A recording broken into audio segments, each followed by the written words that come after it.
Without mentioning, Donald Trump, he will talk about the stakes for America and for the world. Finally, do you worry about the United States, in case in terms of its commitment to democracy and freedom and everything these people died for, if there's another Trump presidency? I think there's always reason to be worried about the short term, but I look at the longer term of what happened. I think there is an ongoing look. Donald Trump didn't go after Tom Hanks because Tom Hanks cracked a joke. He didn't lash out because Hanks made fun of his hair or mocked his speeches or did some silly impression on a talk show. No. Trump went after Tom Hanks because Tom Hanks did something far more dangerous than comedy. He told the truth, and he told it in a voice so calm, so steady, so impossible to dismiss, that Trump had absolutely no idea how to fight it. See, that's the thing most people miss. Trump can handle mockery. He's been mocked every single day since he first walked down that golden escalator, and he's still standing. He can survive headlines, bad ones, ugly ones, ones that would have buried any other politician 6 feet deep. He can survive angry critics screaming on cable news and comedians roasting him 5 nights a week. All of that? That's noise. And Trump lives in noise the way fish live in water. It doesn't bother him. It fuels him. But a calm voice, a trusted voice, a voice that doesn't shout or attack or insult, but simply, quietly, reminds people what real leadership is supposed to look like. That's the one thing Donald Trump has never figured out how to handle. And when that voice belongs to Tom Hanks, a man who might be the single most respected human being in American popular culture, the contrast doesn't just sting, it burns. The whole thing started with Trump doing what Trump does best, turning a respected figure into an enemy. He framed Hanks as destructive, called him woke, dismissed him as somehow unworthy of the public honor he was receiving, as if decades of service and goodwill could be erased with a single angry post. Hollywood Reporter, Variety, Rolling Stone, Deadline. It's all the headline. And the fact is, President Trump's going after him.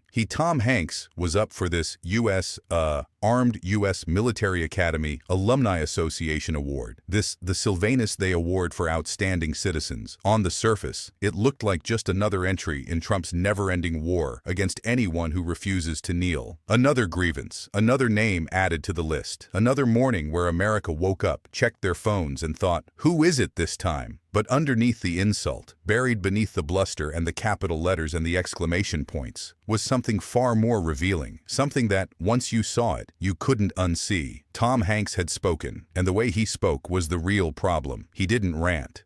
He didn't wave his arms or pound a table or raise his voice until the veins in his neck popped. He stood in front of an audience and talked about democracy, about responsibility, about truth, not as a weapon, but as something fragile that needed protecting. He spoke about the long, difficult, never-finished work of trying to build a country that actually lives up to its promises. And he did it with the tone of a man who meant every word, not performing, not posturing, not trying to trend on social media, just talking, like a citizen who still believed the country was worth taking seriously. For Donald Trump, that kind of voice is more dangerous than any protest sign or newspaper editorial or courtroom filing. Because when someone like Tom Hanks stands in front of a microphone and speaks that way, steady, honest, without a trace of ego, it does something no amount of shouting can do. It reminds people what the alternative sounds like. And the moment people remember what calm, earned, genuine leadership sounds like, the volume and the fury and the constant self-promotion that Trump runs on suddenly sounds exactly like what it is: shallow. That was the word hanging in the air, and that was exactly where Jimmy Kimmel stepped in. Kimmel didn't just pick up the story and run a few jokes. He did something smarter. He widened the lens. He pulled the camera back until Trump's attack on Hanks wasn't a single incident anymore.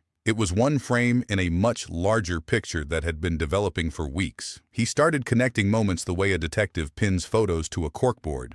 Trump celebrating the suffering of people he considered enemies, not quietly, not privately, but openly, almost gleefully, as if watching others struggle was a sport and he was keeping score. Trump bragging about rising prices as if the cost of groceries and gas was some kind of personal achievement, completely detached from the reality that ordinary Americans, his voters, his supporters, the people who wore his hats and waved his flags, were the ones reaching deeper into their wallets every single week. Trump tossing around international threats with the casual energy of a man ordering lunch, as if the fate of nations was just another segment in the daily show he was producing from behind the resolute desk. One by one, Kimmel laid the pieces out. And then he did the thing he does better than almost anyone on television. He compressed it. 3 weeks of chaos, scandal, contradiction, and noise, squeezed down into one clean, devastating observation. Trump doesn't act like a leader trying to solve problems. He acts like a man who sees every crisis as an opportunity to feed his ego. The audience didn't just laugh, they recognized it.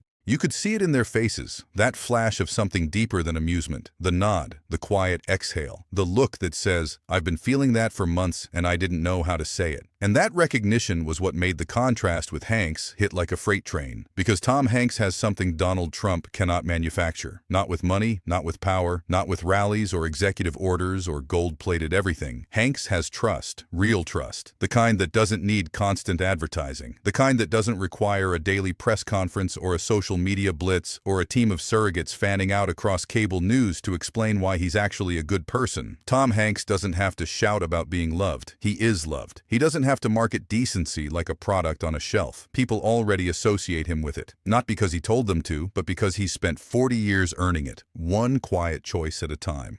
So when Hank stands in front of a crowd and speaks carefully, thoughtfully, about democracy, about fear, about the danger of losing sight of what's true in a world drowning in noise. Oh, thank you. Hey, now speaking of church, can I say something? If more folks went to church, we wouldn't be in this mess we're in now. You know what? I agree with you, Doug. I'd like to shake your hand, sir. Here we go.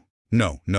It's just a handshake. Yeah, it's just a handshake. Yeah, all right. Those words carry a weight that no amount of money can buy and no amount of spin can counterfeit. They land differently. They land heavier. They land in the part of people's hearts that still remembers what it feels like to hear someone speak and actually believe them. Kimmel understood this, down to the bone. He understood that Trump wasn't really fighting an actor. He wasn't going after a man who made movies and gave speeches and showed up at awards ceremonies. Trump was fighting something much bigger and much more terrifying to him. Moral credibility, the kind of credibility that doesn't announce itself, the kind that just exists, quietly, like gravity, and makes everything around it rearrange. And the problem with fighting moral credibility is that the harder you swing, the worse you look. Every insult Trump threw at Hanks didn't damage Hanks. It illuminated Trump. Every attack made the gap between them wider. Every angry word made the calm on the other side louder. Kimmel pushed further. He zoomed in on Trump's behavior itself, not just the Hanks attack, but the pattern underneath it, celebrating job losses at companies he considered disloyal, talking about rising gas prices like they were points on a personal scoreboard, tossing around threats to other nations with the energy of a man rehearsing lines for a movie he was directing in his own head.